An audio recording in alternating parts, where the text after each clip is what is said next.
time for the fabulous Thursday panel. I want to get straight into it now. So here with me, as always, opinion editor at the Daily Telegraph and co-host of Outsiders, Jane Marwick, and broadcaster and Sky News host herself, Jane Marwick. Oh, gosh, a night of technical difficulties at the start, but I'm very, very pleased to end the show with you two. I want to get into a couple of issues. Brexit, James, you're looking as I am and Jane is at Britain, and for me it's not so much the ins and outs of Brexit, it's the complete failure of the establishment and elites to deliver what the people have voted for. And I see this as a real failure in democracy, but you're seeing it right around the world. You see it in Australia when people vote all the time for energy prices over climate change, but states like Victoria do what they want anyway. Exactly right, Peter. And, you know, what we're seeing here is a real failure of the political class. I've been saying this for months. I know you have been as well. But the problem that democracy has is that it only works if the losers accept defeat and accept it gracefully and say, we go back to the drawing board and try again next time. And here we're in a situation where Brexit has been continually thwarted by establishment figures on the right as well as by people on the left who do not want this to go through for a variety of reasons and not answer what the 52% of the people said in that referendum. We want out of this, and now they are trying to thwart the no-deal exit, which Boris Johnson had been trying to get through. They've pushed through an extension bill in the parliament there, but it is really disgraceful that people cannot vote and be assured that if they vote against the way the elite want them to vote, that their wishes will be respected. Jane, talking about democracy, looking over to our friends in New Zealand and the great patron saint of the left, Jacinda Ardern. People like to talk about how fabulous she is. Well, she's good at striking a pose, but I've had a good look at her housing policy, much lauded at the time of the election. It's really fast coming unstuck. She promised 100,000 more affordable homes in New Zealand within a decade. That was the claim. 1 year into the planned decade of 100,000 new homes, just 141 houses have been constructed. Now, there was a target by June 2020 to get to 5,000. She's had to scrap that. There was another target by June 2021 to get to 10,000. She's had to scrap that. This is also the sort of failures that people hate.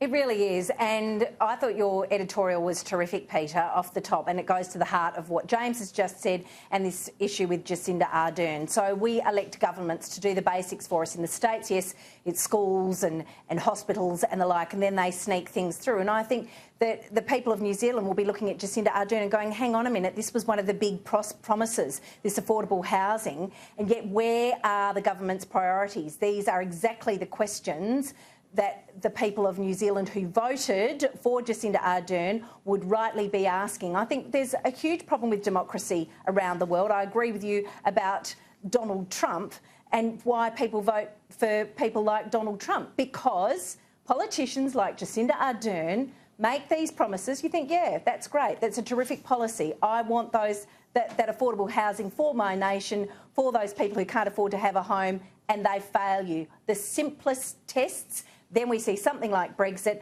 a brave politician like Boris Johnson who's saying, I will, push through, and again, democracy up in flames. I think this is a really dangerous precedent that we're seeing in democracies around the world. Yeah, and I think people are just sick of governments that aren't focused on the basics. I mean, that was a good promise by Ardern if affordable housing is what New Zealand needs.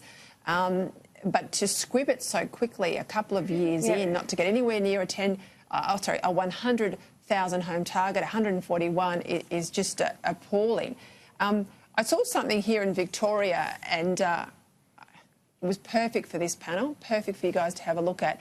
I thought it was a joke. It's a book about an official speaking guide for politicians, for public servants, bureaucrats, etc., within the Victorian government confines. It's changing language, James. It's preferred neutral terms, they call it. A good example here is one that says a drug user or drug abuser should now be called a non-prescribed user of drugs. Someone who has addiction should be someone who's not suffering from addiction, but someone who is instead experiencing addiction. Someone who shops around doctors is not a doctor shopper anymore. There's someone with multiple prescribers. A dirty needle is just called a used needle. This is the worst one.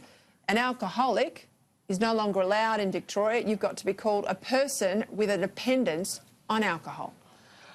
Yeah, I mean, look, Peter, this is it's both ridiculous, but it's also serious. You know, when I first read about this, and there's a lot more in there, you know, somebody who's been a criminal is now no longer, you say, an ex-con. They're a justice-involved person or something like that. I mean, it's just, it's such a joke. But, you know, and the first thing I thought of was, you know, that line in 1984 when the guy tells Winston Smith, the destruction of words is a beautiful thing, Winston, explaining how they're coming up with newspeak to eliminate words that might have people feeling things that they're not allowed to. But the other dangerous thing about this, I think, Peter, is that it eliminates a very powerful motivator, and that is shame. And I think we don't have enough shame in our society that when you are doing the wrong thing, when you've done the wrong thing, that there is an opprobrium that goes along with that, and that comes partially through the language and the way people are referred to. And if you don't have people say, you know, being a drug addict or a junkie is a bad thing, and instead just say, well, this is just a neutral thing, then people are going to say, oh, well, it's okay, you know, maybe it's not so bad that I'm in this situation, rather than say, hey, this is bad, I need to get out of this situation or not get into it in the first place. So there is a serious side to it, and I really worry about what all this policing and changing of the language does to the culture. Jane, sometimes I think we're in a Monty Python episode. Oh, so do I, but I would just... I'm going to disagree with James on one point, and that is that we don't shame people. It depends who you are. It depends who you are and whether or not you get shamed and have the social media pile on. And I thought this story, Rita Panahy's written it up, it's absolutely ridiculous, the language. Everyday people can't, you know, you're not going to talk to someone as a former addict. You're not going to say a person with lived experience of drug use. Lived experience, I hate all this gobbledygook. But look, I just want to say that it really does depend on who you are and the language that is applied to you in the social media pylon. And one final thing, for all of those people, I have to say this tonight, Peter, for all of those people who don't watch a show or listen to a radio program but target advertisers and think that they are hurting one person, can I let them know, Peter, that they are hurting many, many people in an organisation, and often it is women who work weekends and do sorts of shifts. I think that is a really important thing we need to address, speaking of social media pylons. Yeah, look, I have to say some of that social media stuff is complete coward's castle. You don't put your name to it. It's all fake Twitter handles and all of that stuff. Don't have a bar of it. Don't cop it. If you've got something to say it and have the backbone to own up to it. Thank you very much for your time, Jane Marwick and James Morrow.